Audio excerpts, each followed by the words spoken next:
Welcome back, Pirate Crew. It's your captain, Yeehaw Yadam, and we're finally ready for the Pillars of Strength pre-release. So, without further ado, let's get right over to PPG, where we're going to be trying to get that coveted Vivi winner card and see exactly what we can pull.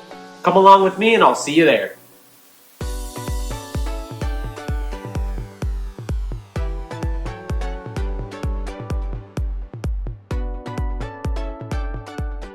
Alright guys, so a lot of people asked me when I did my guide if there was a way that I can go ahead and show the process of me opening packs and picking out my cards. So I think I tried my best, maybe I don't think. Try my best to go ahead and show you guys that example of how that would look like, right? So these are my actual packs from this weekend's pre-release tournament. Hopefully you still have a pre-release to go to, and there we have a nice little Usopp.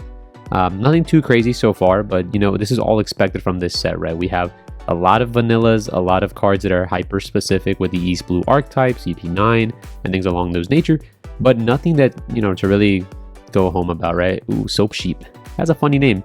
Got a Fukaru, got a Bluno, so honestly just really good card quality. Obviously nothing crazy, no alt-arts yet, nothing of that nature. I got a Nami and a Zeph, which kind of cope, but maybe in a format like this where you have 40 cards in your deck, it might be a viable leader choice. Go ahead and finish opening up. Best card I pulled, probably that Krieg and the Usopp, right? So nothing too crazy. I go ahead and I separate everything into, you know, little piles just so I can go ahead and see what I can do. So I start off with one pile and I pull out all the auto include, right? Or what I think is an auto include. So mostly looking for the big cards. You see Bluno, you see Kuminari, the Fukaru, Khalifa because she's a 2K. Then I go ahead and put a 2K, a 6K, the Mochi. I haven't decided to put Thunderbolt in. Go ahead and add as many blockers as I can. I decide not to get the Rhinoceros because he's just a 5K. Thinking about her, definitely playing the Usopp, most certainly. Just reading some of the cards. I'm not too completely versed in the set just yet. Play the blockers, see if I want to go ahead and do that. Definitely play as many cards because I still haven't decided what leader to play just yet, right? Because I can still go Kid, I can't go Katakuri because I didn't pull him. I can go Nami or I can go Zoro. So with this pool, I'm still a little bit, not entirely sure how I want to go about it. The fact that I opened Fiery Doll makes me want to go Eustace Captain Kid because of the interaction with Fiery Dolling your leader. Swinging twice is really, really nice. Then I'm going back and just adding a little bit more cards. I see I just have a lot more vanilla, so I see, well, I don't have crazy high card quality. I go ahead and I add my pre-release cards, and it's looking like I'm a Zoro angle, right? Because I have a lot of 2-drop 4Ks, a lot of 1-drops. I go ahead and I see what other cards I can, add into my curve. 3-drop 5Ks is fine. Zeph is just a interesting piece of removal, right? Because if I go first on the draw and go 1, 3, 5 and then bounce their 2-drop or 3-drop that they play off of the Zeph, then I'm trying to add some sort of top end. I start putting some 5 cards to the side. I reread some cards, and then I'm back and forth on how I want to go ahead and build this because I'm still not entirely certain how I'm going to go about it doing it. I start reading some of the black cards and I'm like, wait a minute, that guy can mill cards. Nami, possible Nami angle, because I have this black mill, I have the Zeph, I have the 4-drop that also I have the Usopp, so I'm like, maybe this is a Nami angle. And I start looking at what the Nami package has to offer me, and then I decide, well, with what the cards I have here, unless I see those specific cards, which is not many, it's like 10 specific cards for Nami, and it's just going to be too cope. So I go ahead and I start looking at what I can add for that pile, because I'm missing about like 7 cards at this point that I haven't decided on what to play just yet. And I'm trying to see if Nami is the way. I played Nami at a pre-release the day before where they didn't have any Vivi. So I played it for fun just to like see if Nami was viable. And let me tell you, if I hit with Zeph maybe once or twice, the game is probably over. So I go ahead and try to, spread my deck just a little bit to see exactly where my curve lies, right? So I'm trying to put blockers, 2-drop 4Ks in different spots just so I can see what I have and what I'm working with, right? It's really important. That blocker 3-drop from red is really good. That 2-drop from red is also really good. MVPs. And I just started kind of putting all my cards to the side, looking at what I have in terms of event. The Fire Fist definitely can't play in the deck, even though it's a really strong card. I just don't have enough events to do it. So I see the King Bomb, well, it has a trigger in life. And if I'm playing an aggressive deck, I don't really mind burning myself. Have a couple 3-drops, a bunch of blockers, a bunch of 2-drops, a bunch of 3-drops, some vanilla 4s. I have 2 2Ks, and yeah, that's looking just about right. Alrighty. Now, I know that last section was really, really fast, so if you guys have to just slow it down and check it out, definitely go ahead and do so. I just wanted to not make this video a billion years long, so I tried my best to just speed up that. So I'm going to show you one of my games. This is on one of the final rounds, right? So we had a 6-round tournament. This is round 5 out of 6, where I'm gonna be playing versus Katakuri, right? I know he's a little bit off center, but yeah, we will be playing as the Katakuri leader. At this point in time, I was X-1. I did lose to a Eustace Captain Kid, who I hit a cracker in life, and it was just a little bit too much tempo to deal with, right? I could have made some different plays that game that may have led us to winning, but you know, can't win them all. And definitely this pre-release in general is really hard to play around those cards in security, right? Or in life, I guess, because of the fact that those triggers are just so impactful in this set, and there are so many. So oftentimes it's just not worth it to play around some certain cards. So I go first, I drop my 1-drop, really solid start for me. I go ahead and I swing for 5. He takes the 5 after he plays the block. I go ahead and I king bomb, so I'm 1-3 right now. I'm on curve. Let's get it. My opponent goes to 4 Dawn. I have a couple options in my hand that I can see. I think I have the 5-drop 7k, I have Bluno, I have a 2-drop 4k. A lot of things going for me. It goes 5 at my lead. Again, and I go ahead and defend it, right? My idea behind this is because I know Katakuri later on in the game is going to start hitting me for 7, which are attacks that I can't defend. So I might as well defend the attacks that I can. Goes ahead and drops a 4-6. I go ahead for 5. He drops a 1k, and I just spread. I go 2-drop, 3-drop, 2-drop, and that 2-drop is really, really strong. It states that Dawn times 1 when attacking is minus something by 2k, which is really, really solid. It's going to let me go ahead and defend my board, right? Because if he goes ahead and turns his 4-drop sideways, he's going to be making it a little bit susceptible for me to go ahead and clear his board. So he has quite a bit of cards in hand, and it's starting to get a little scary. I do opt to take this hit. He swings for 5, which makes him want to swing with the 6. I take it, no triggers, because, you know, our deck isn't really full of many. One of our main triggers is on the board already in form of King Bomb. And then he still has a lot of Dawn to work with. He has 6, right? And 6 in this game is pretty scary. In terms of a full 6-drop, it's like Krieg, but goes ahead in 3 and 2 and plays a blocker, right? So a vanilla 3 and a blocker. So now we have to go ahead and decide what we want to do here. So this turn, we can go ahead and attach Dawn. I'm going to go ahead and swing 5 at leader, and then declare its ability to reduce the power threshold of the 6k by 2, making it a 4k. And then I will go 6 at 4. Now that is just a good number, especially in a format like this. I go 6 at 4 again. He gives me a blocker. Will he give me another one? Sure, I'll go 6 at 4 once again. And I have a ton of Dawn available, and if I really wanted to clear this 4-drop, I just can attach it to my my Cammy, and Cammy can go ahead and clear it. So I want to see what he does with this. He gave me 2 blockers. Will he give me something more? He goes for the Usopp rubber band and dumps a Vivi. Go ahead and I 4 at 4. Will he give me a 1k? Right, so he goes from like a 6-card hand all the way down to a 4-card, now a 3-carder. And then I go ahead and I summon Usopp. Usopp has Rush, so it's like Zoro at home. And then I go 7 at 4, and 7 at 4 will finally connect, right? So I did see my Rusher, which is really, really solid. And now I have a literal, like, constructed board, right? I have a bunch of... I have 5 characters on the board. I have my leader. I have 3 cards in life. I have 2 in hand or 3 in hand or something. It's looking really solid for the Zoro in this scenario. And this is why I opted to play Zoro, because of, again, if I can just play really low to the ground stuff, and I can just go ahead and, you know, defend my board, then I should be in a fine spot. Now, he plays one of the stronger cards in this set. I call him the Kissy Fish. I don't really know his name, but he basically states trigger, and also on play, knock out something that is rested with a cost of either 3 or 4 or less. So he goes ahead and knocks one of my big boys, then takes a certain KO, takes another certain KO. I just can't afford to defend those. It would be too much hand loss, and plays another 4-6, right? So it's looking really solid for him at this point. He was able to come back on the board, but I'm just able to rip his board, and then I'm just going to go 6 at lead, 6 at lead. He takes. He hits a trigger here, which is the Sanji's Pilaf, because he was down to 1 card in hand. Now that goes all the way to 4 because of the other life hit. So game's getting a little scary. That Pilaf trigger is not the best for me. So I'm trying to decide if he has 1 life, how I can go ahead and finish this game off. And the best way that I can do it is just by deploying a couple bodies. I'm going to go ahead and Thunderbolt here to remove his 4.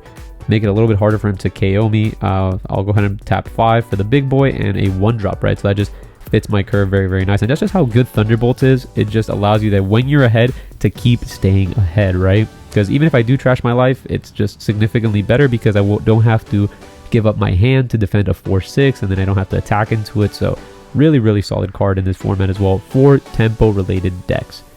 And all he has now is now at this point, that card on the board is a vanilla 3k body, which isn't too big, nothing that I'm really scared about. And he has his leader that's obviously very, very powerful. He's going to go ahead and attach a Dawn. I'm going to go ahead and see my life. And it seems like he opts to put it to the bottom, which to me signifies that it's a really solid card. And I'm excited to see exactly what it is. He's going to go ahead and KO my Usopp. 7 at 5 is just a little bit too much. And I don't need it to win the game right now, right? And he attaches 4. He goes 7 at 5 again. Again, I just can't defend it. I think I have like 2 cards in hand. And it's just, I don't have my 2K. Again, in this format, there's not many 2Ks. And he drops 2 bodies, right? So it goes from a 5er. I go ahead and I hit for 6 here. It makes it a little bit difficult for him to take. I go 7 now. 8.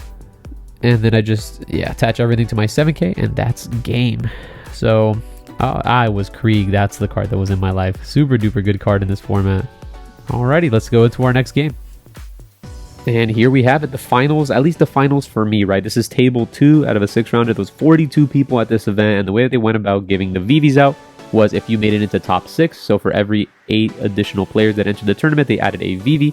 So I'm just trying to make top 6, and this is a do or die game for me. If I win, I probably secure my Vivi, and if I lose, kind of doomed. So I go against Eustace. My deck has a bunch of 2/4s, and I opt to go second, right? Because I want the extra card versus this deck, and I don't mind them passing on 1 because they most certainly won't have a 1-drop. Now, he does see the Buggy, which is a very powerful card because I believe my leader is Slash and my little cow is not Slash. So I swing for 5. He takes the 5. Just make sure that the Buggy says that. I go ahead and I drop a 2-drop and another 2-drop, and that's exactly what I want to do. This is like the constructed version of OP1 Zoro. Just drop 2-drop, 2-drop, 2-drop, and see where we go from there. So my opponent's in a mighty fine spot at this point in time. You can't really see my life from this angle, which is not great, but I defend the 5, and then I take the 5, right? So I'll be at 4 life at this point in time, and he drops 2 blockers right now. That blocker is pretty scary as it minuses a character by 3k. So I'm now at a total of 6 Dawn with a couple characters on the board, and I want to see how I proceed. Now, my Zoro can't KO the Buggy, but I do have a Dawn Krieg in my hand, which is telling me, well, that's going to be allowing me to deal with the Buggy. So do we ignore it? What do we necessarily do from here? Now, I don't think I can KO it through these blockers, so I'm going to go 5 at it, see what he wants to do. He pitches a 1, and then I'm going to go 5 at it again. Again, not with any Slash characters because that would be very bad for me. So got to make sure about those things. There is like a sub-genre of cards that you can play in this tournament, so try not to play any Slash attribute vanillas if you can, or at least value them less strong than the other cards. Go ahead and swing at his leader for 7, right? Because there's no point in swinging at the Buggy. Want to give him to take a damage. So the reason it's not 7 actually, it's exactly 5. And I'm going to go ahead and drop a 4-drop 6k. Now, I trolled a little bit here because I noticed after that this 4-drop is a slasher, and I did have a striker in hand in the form of the CP9 character. So I was going to take it back, but this is a final round in the tournament, and I had already committed to summoning the red version of the card.